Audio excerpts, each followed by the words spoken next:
In the old days, there was no visual evidence when a crime took place. However, the invention of surveillance cameras has changed all that. But sometimes surveillance footage is not enough, and it leaves questions unanswered. So today, I'm sharing with you another 5 mysterious unsolved cases with surveillance footage. I am sure that number 1 will make you wonder how mysterious and weird this world can be. Claudia Lawrence. On the 18th of March 2009, 35-year-old Claudia Lawrence suddenly disappeared. Claudia had finished her shift as the chef in Goodrich College, the University of York, on the afternoon of that day. She was seen on her way to her home at Milesrogate, Heworth, York. Claudia was reported missing to North Yorkshire Police, NYP, after she failed to arrive at work for her early morning shift the following day. One theory is that Claudia was killed on the evening of the 18th of March by a lover who came into her house via the back alley. Police define Claudia's private life as mysterious and complex, citing several relationships with married men. An anonymous friend said that Claudia was reckless and easily led where lovers were concerned. On the 6th anniversary of Claudia's disappearance in 2015, police released CCTV footage of a man loitering suspiciously near her house on the evening of her disappearance, and again the following morning. The clip shows a man moving on the path to the back door of Claudia's house on the evening of the 18th of March 2009. The man went out of view for 1 minute and 8 seconds, and then the man heads back to Heworth Road and suspiciously just stops and waits until someone else has walked past on a road nearby, which can suggest he didn't want to be seen by anyone. The only thing that contradicts this theory is that when Claudia's house was searched, it appears she had breakfast and brushed her teeth. Although Claudia has never been found, there was some controversy that 6 weeks after Lawrence went missing, the investigation into her disappearance was reclassified from a missing persons case to a suspected murder inquiry, although NYP has acknowledged that they have no evidence that Lawrence is dead. In a radio interview in 2009, Claudia's mother, Joan, said detectives had wasted valuable time in the crucial first 72 hours of the young woman's disappearance by focusing on her private life.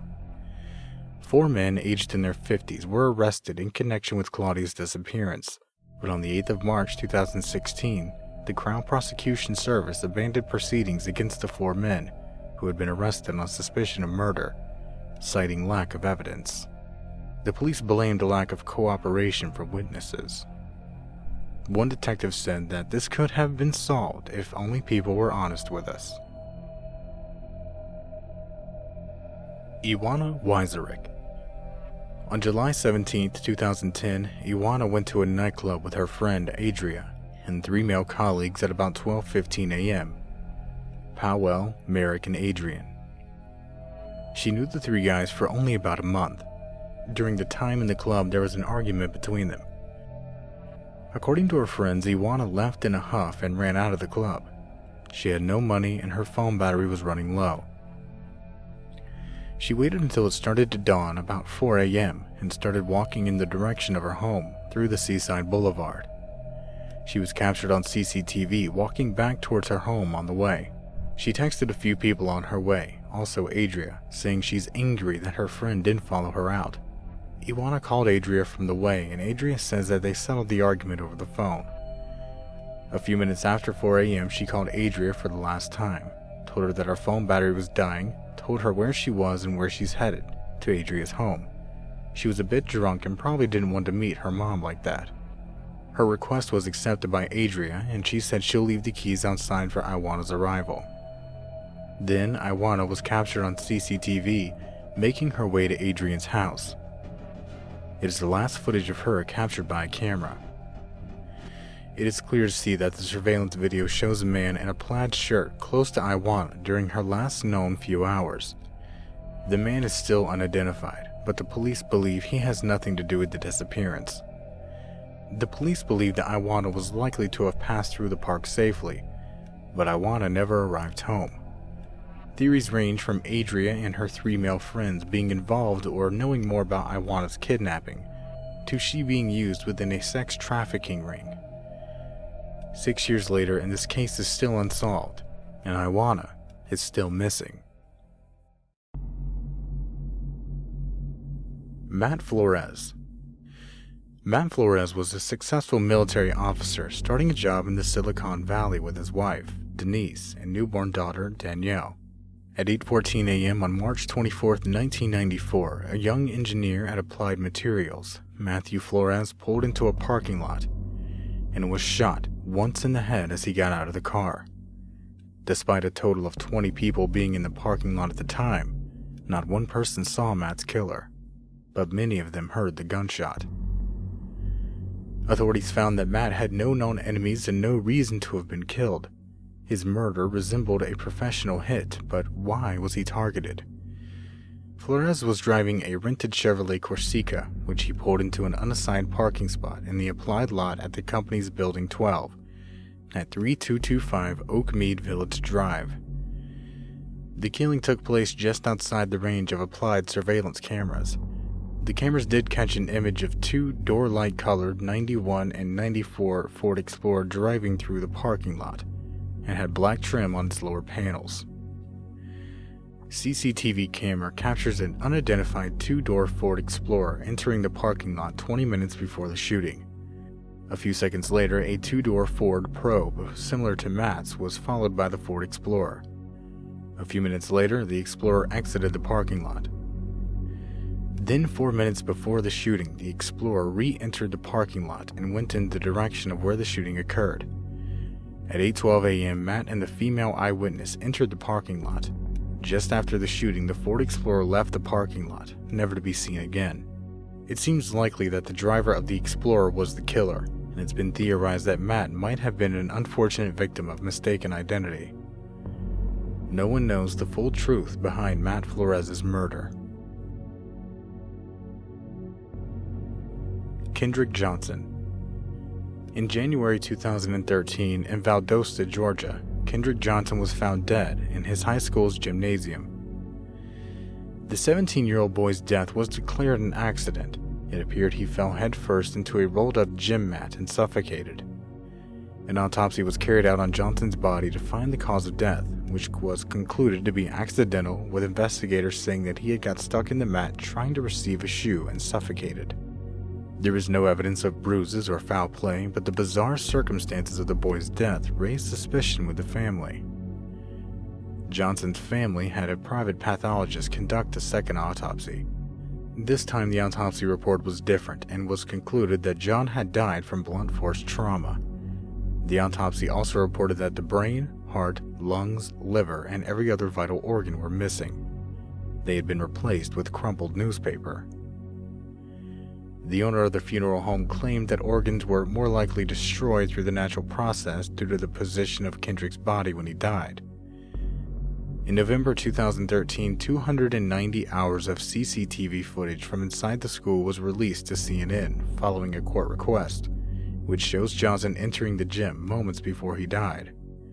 However, over 3 hours of footage was missing. Johnson's family strongly believes that he was murdered and that there was a cover-up by the local police department, but investigation pointed out that there was no evidence of any foul play.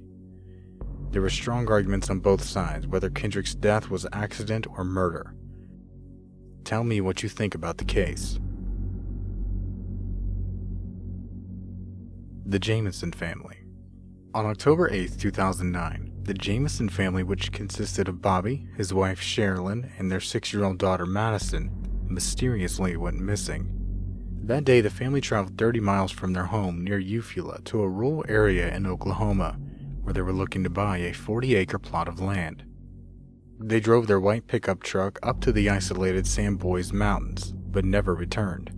8 days after they went missing, their truck was found abandoned on the side of the road by a Latimer County sheriff. Inside their locked pickup truck was their cell phones, car keys, GPS system, and $3,200 in cash. They even left behind Madison's beloved dog Maisie, who was on the edge of starvation. Police quickly launched a huge search operation but found nothing. On the day before the disappearance, security cameras from their home caught them loading up their truck.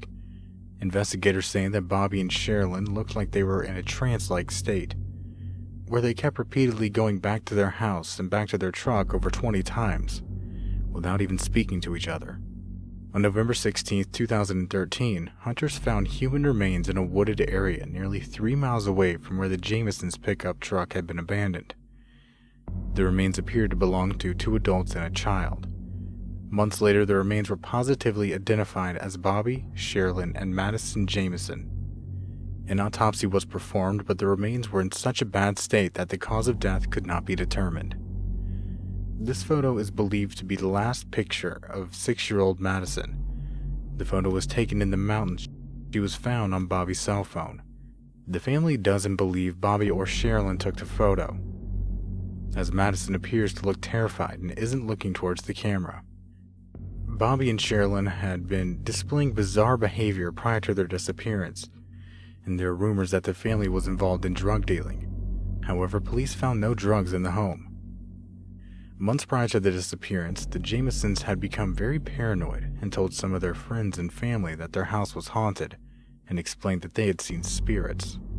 Their pastor said this in his statement, saying that the family was at a spiritual war and they had seen spirits inside their home.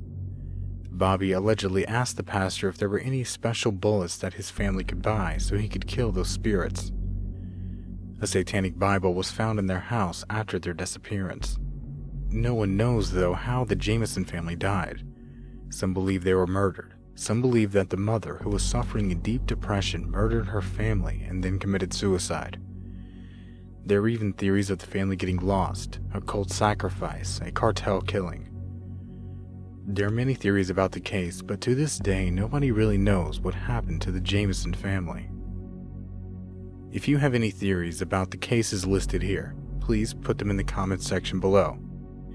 If you find any of these mysterious, then please share this video and be sure to subscribe.